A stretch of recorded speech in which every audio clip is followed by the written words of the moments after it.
Приветствую вас на телеканале Якутия-24 в проекте «Испытано на себе». Меня зовут Артур.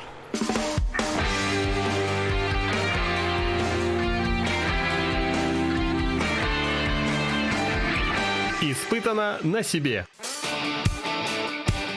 Сегодняшняя тема выпуска – транспорт. Мы сегодня с вами побудем в аэропорту города Якутска и в железнодорожном вокзале поселка Нижний Бестях. Узнаем об особенностях работы транспортной полиции. Вам, наверное, интересно, чем занимаются эти ребята. Узнаем, для чего студенты транспортного техникума делают шахматные фигуры. Наши клиенты делают такие пешки. И мы с вами еще побудем на железнодорожной станции, именно в грузовой площадке.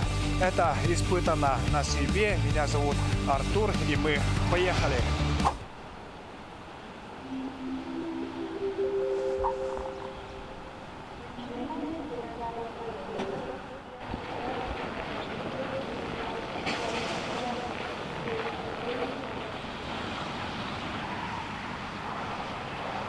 Северо-Восточное линейное управление Министерства внутренних дел России на транспорте обслуживает огромную территорию двух регионов Республики Саха-Якутия и Чукотского автономного округа.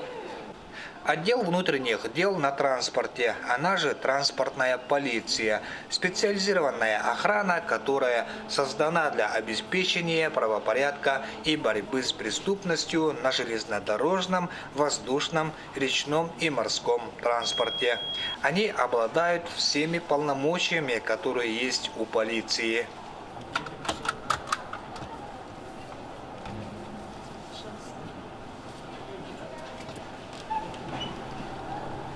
Каждый гражданин и пассажир должен пройти паспортный контроль.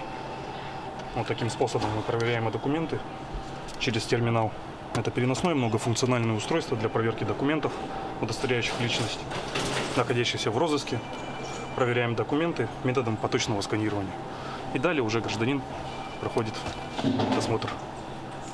Кроме привычных специальных средств в Северо-Восточном линейном управлении применяется оправдавший себя переносной комплекс терминал ТМ. При помощи этого карманного компьютера в режиме реального времени осуществляется весь необходимый мониторинг пассажиропотока. Дактилоскопирование живых лиц, ну и по возможности, если необходимо, дактилоскопировать трупы, значит. Деятельность и задачи транспортной полиции схожи с алгоритмом работы территориальных органов. Отличие в специфике службы – это раскрытие преступлений за 24 часа, ведь в транспортном комплексе ничто не стоит на месте. Сейчас чаще всего правонарушения, это у нас как в республике объявлен режим повышенной готовности, и чаще всего это нарушение масочного режима, также нарушение законодательства в сфере алкогольного, то есть появление в общественном месте состояния опьянения. Также транспортной безопасности бывают нарушения, редко. А также в аэропорту оборудована дежурная часть, в ней есть камера административно задержанных, если именно человек нарушил и он подвергается административному задержанию, то он подвергается именно в камеру. За сутки подозреваемые, потерпевшие свидетели могут оказаться в разных концах страны. Здесь важна моментальная реакция на происшествие, иначе не будет успеха в раскрытии преступлений. Кроме выявления правонарушений, инспекторы данного подразделения бережно хранят забытые вещи в самолете, в аэропорту и на привокзальной площади. Обращаем внимание на оставленные вещи. Сумки, там бывают телефоны, оставляют люди. А при обнаружении мы докладываем дежурную часть, вызываем кинологическую службу. Получается, вызвали кинологов, они осмотрели, все безопасно, мы идем в зал прилетов и актируем эту сумку. Потом, если гражданин найдется, чья-то сумка, он приходит в аэропорт, идет в комнату найденных вещей, и получает свою вещь, сумку, либо телефон. В камере хранения невостребованного багажа хранятся все мелкие вещи, шапки, рукавицы, зарядные устройства и так далее. Кто на борту остается самолета, тоже пассажир оставляет, все сюда сдается, составляется акт, где сотрудник расписывается, и пассажир уже, когда уже помнится, придет, и все ему по акту возвращается. Взвешивали без пассажира найденную вещь. То есть пассажир пришел, уже также взвешивается, что ничего не забирали оттуда, все также по весу отходит.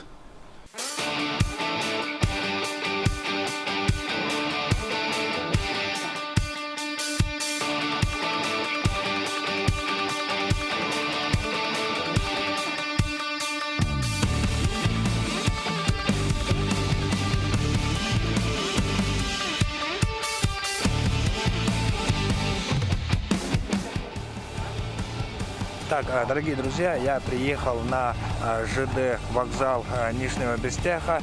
Сейчас как раз прибудет, в 12:30 прибудет пассажирский поезд. И вот встречающие автобусы как раз подъехали.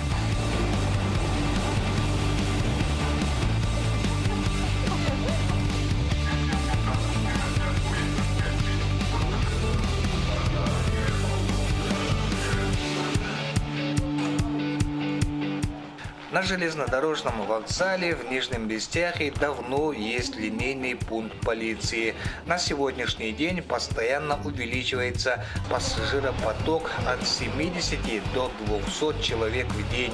Ежесуточно сотрудниками транспортной полиции сопровождается 4 пассажирских поезда. Как поездка, все вас устраивает? Да, пока нормально. А вы куда путь держите? Там Комсомольск на Амуре. После работы? Да. Хорошо. Счастливого пути. И они же осуществляют контроль за грузовыми составами. В оперативном обслуживании линейного управления находится около 1000 километров железнодорожной линии от Якутска до границы Амурской области.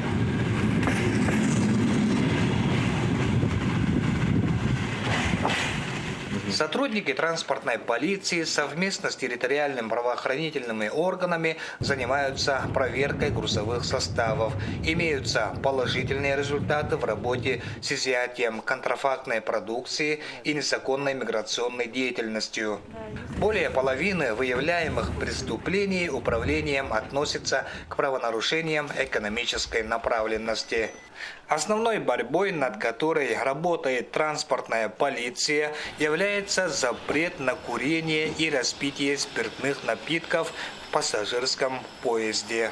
Вот, вахтовики, получается, приезжают вахтовым методом, обычно едут в Центральной России, вот, и начинают употреблять спиртные напитки. И в больших объемах очень. И начинают себя вести очень некорректно с гражданами. Соответственно, вот, мы это нарушение пресекаем, проводим профбеседы, составляем административные протокола. Ну, еще бывают хулиганские действия у гражданинов, но это зачастую не так часто бывает. Это когда они очень много выпьют и начинают хулиганить. Но это редкий случай бывает. Зачастую постоянно мы курсируем, между вагонами ходим, и они нас видят как бы наглядно, что сотрудники полиции ходят, уже у них таких действий уже как бы не возникает особо, потому что периодичность патрулирования очень часто.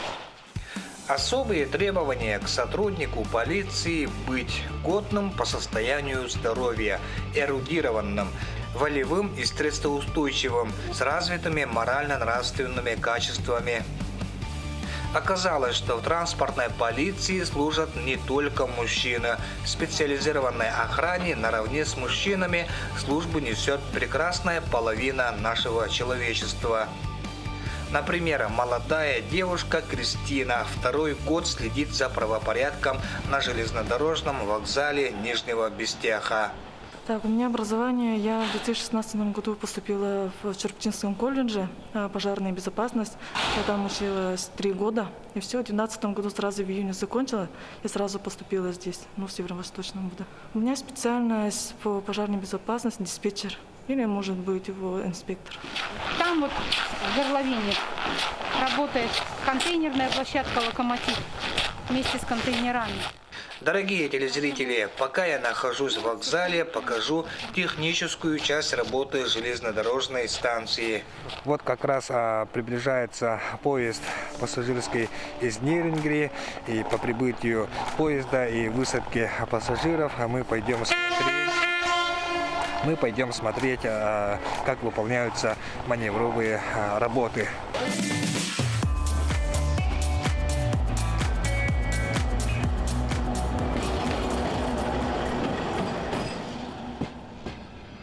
До прибытия пассажирского и грузового поезда работники без дела не сидят. Обязательно проверяют все рельсовые пути, переводные механизмы.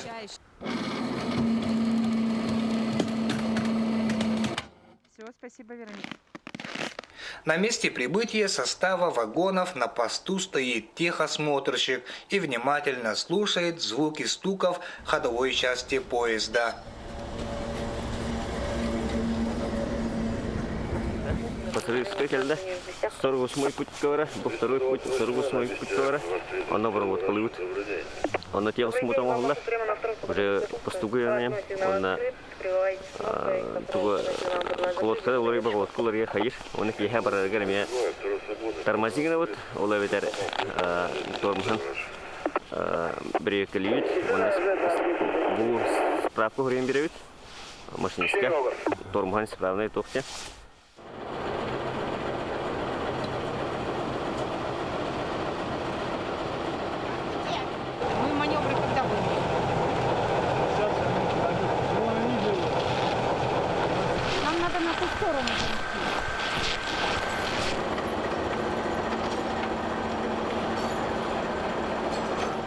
Маневровые работы локомотивов, к сожалению, не удалось заснять.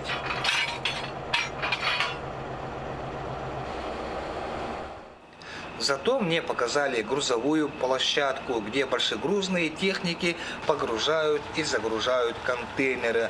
Здесь работает большой автокран. Вот стоит транспорт, подвозят порожние контейнера. Козловым краном снимаем эти контейнера и ставим на подвижной состав, который стоит за контейнерами. Это здесь. На 13-м пути там выгружаем уже непосредственно и грузим на машины, груженные контейнера, вывозим в город Якутск и далее по районам. Вот у нас бригада, мастер погрузо-разгрузочных строполя и приемоздатчики. Контейнерные площадки работают здесь непосредственно.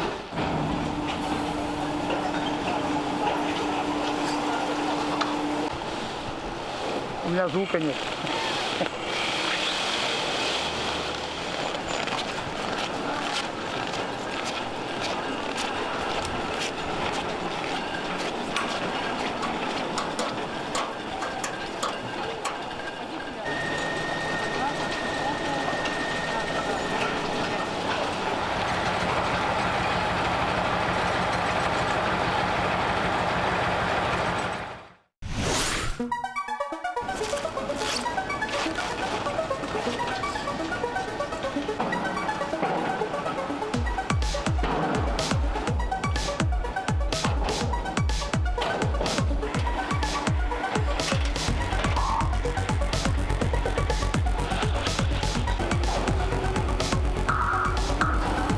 Происходит выгрузка-погрузка с платформ, контейнеров.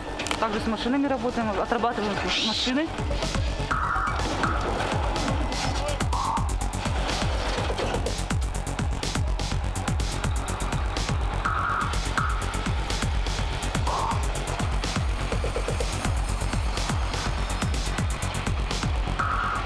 Так, мы сейчас вот идем по контейнерной площадке. Везде тут кругом контейнеры. Есть 40-тонники, 20-тонники. Очень много контейнеров. Контейнерных городов, можно сказать. Второй грузовой фронт, где непосредственно выгрузка производится автокраном. Автомашины подъезжают, и передвижка вагонов осуществляется маневровым локомотивом под автокран. Посмотрите, вот тут уже, по-моему, происходят маневровые работы. Перекрыл дорогу, мы сейчас его только обходить будем, он сейчас будет далеко вытягиваться. Ага. А это он что делает? Это он подвигает вагоны под автокран. Вот какой нужен контейнер, он этот контейнер под автокран и подвинет. Сейчас мы его снимем, и он поедет в обратную сторону. И он целый день туда-сюда подает вот так вагоны под автокран, необходимые. Поезд с вагонами нам перекрыл дорогу, и нам сейчас, чтобы попасть на вокзал, придется обходить вон туда идти. Вот, опять начал движение, мы не успели пройти туда, мы застряли, короче, ненадолго.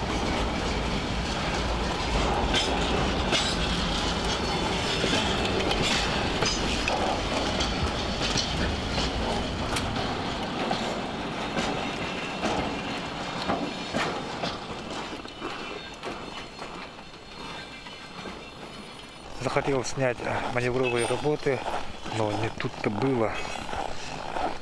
Здесь 50 вагонов. Она идет вон туда, и конечка у него заканчивается.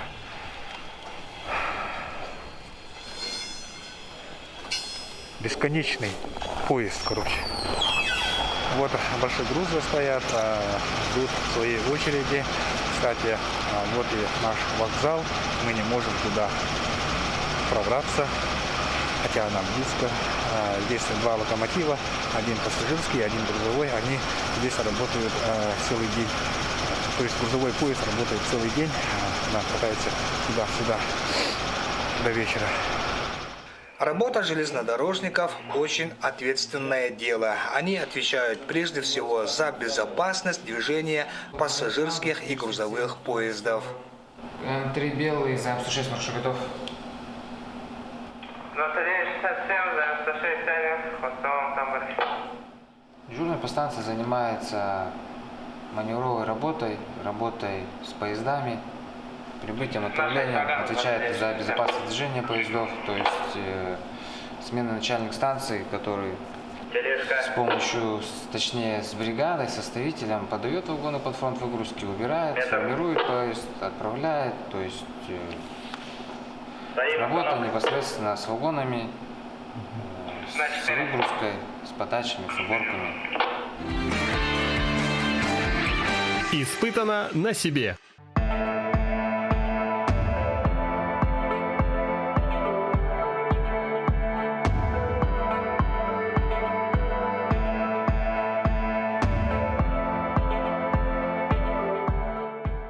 Теперь, дорогие друзья, перейдем к учебной практике в транспортный техникум.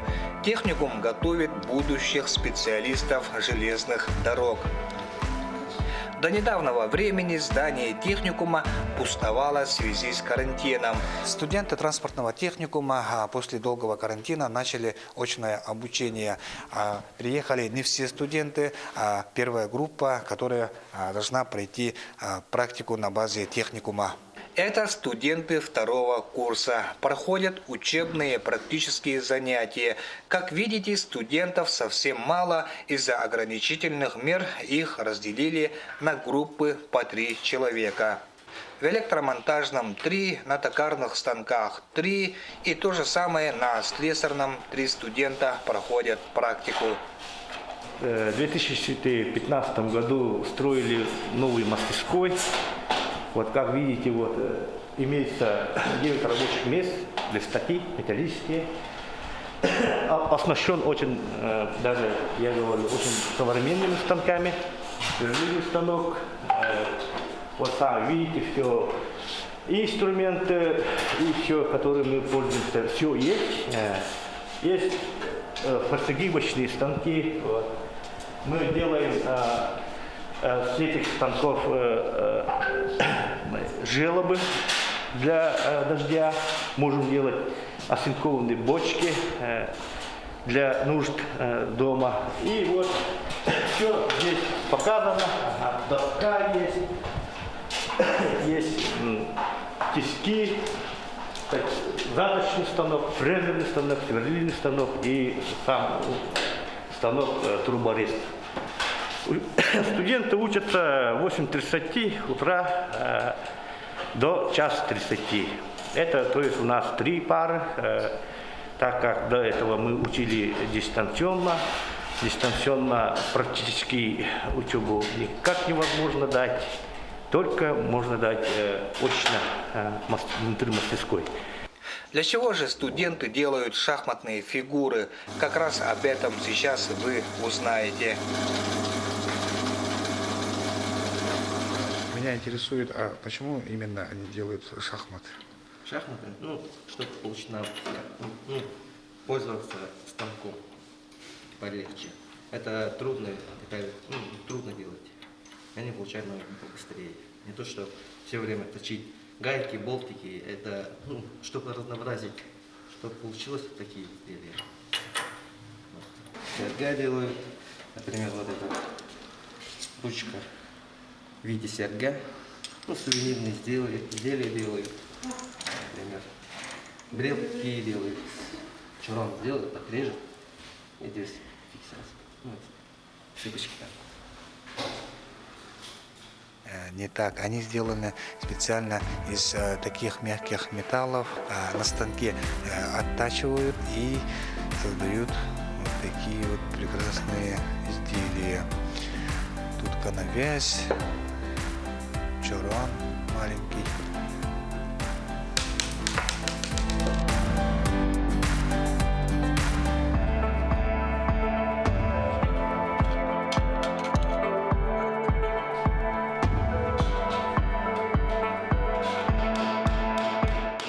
Перед тем, как завершить эфир проекта «Испытано на себе», хочу показать творческую работу студентов и мастеров транспортного техникума.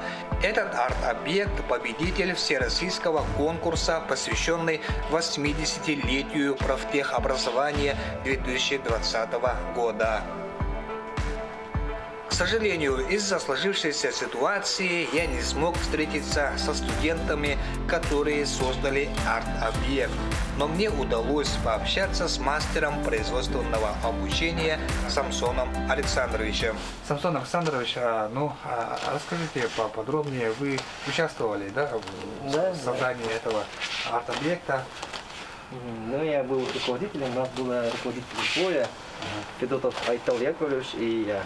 И студент 3-го курса СВ-18 группа. Это создавалось для конкурса 80 лет ППО. Мы с студентами работали на мастерском сварочном и начали создавать.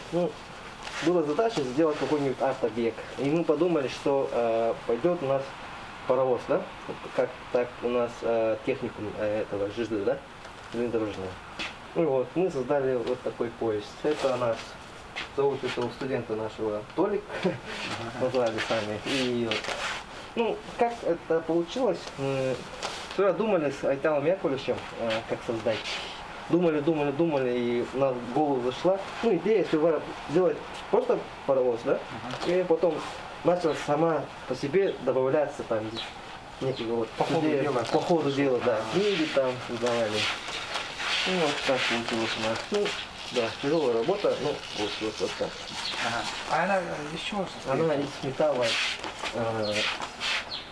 Такие пластины для свара делают, заготовки, Обычный металл, марка Сталь 3. И прутки, и там профильные трубы и неоновые лампы,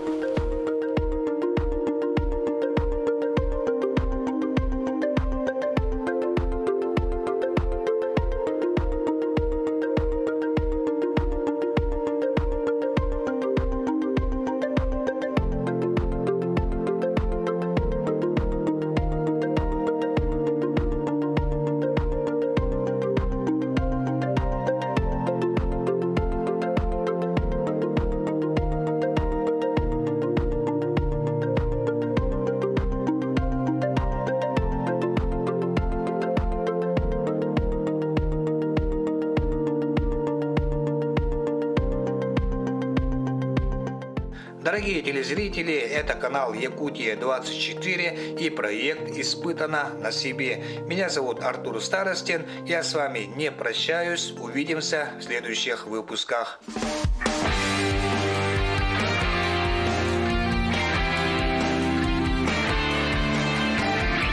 Испытано на себе.